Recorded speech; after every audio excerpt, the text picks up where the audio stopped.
The Mersey-Tobiatic Research Institute's been researching, monitoring, and promoting the stewardship of old forests for many years.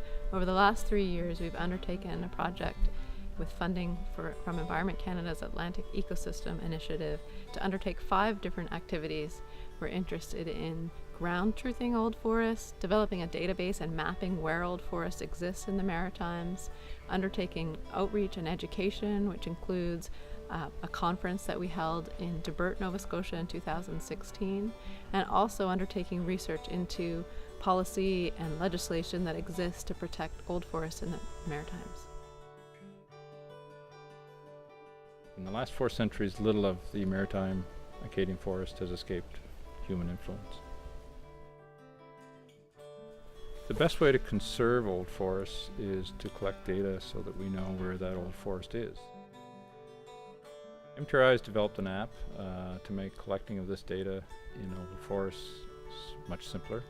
It's quick, it's easy, it's efficient, and it saves a lot of time calculating at the end of the day. We have several partners in the Maritimes that are now using that app to collect data.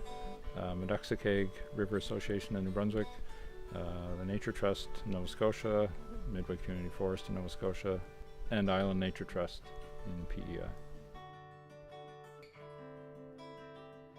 Old forests are important for wildlife as well as for people. There can be spiritual, aesthetic, and other cultural values that we can assign to old forests. They're also important for a suite of birds and amphibians, insects, fungi, lichens, some of which we haven't discovered yet. So there's lots of reasons to conserve old forests. There are very few of them that remain. At least we want to try to keep these component parts, these ecological parts that we may not have discovered. Old forests still exist in the Maritimes. We still have an opportunity to identify them, conserve them, and modify how we manage old forests in the Acadian Forest region in Wabanegedy.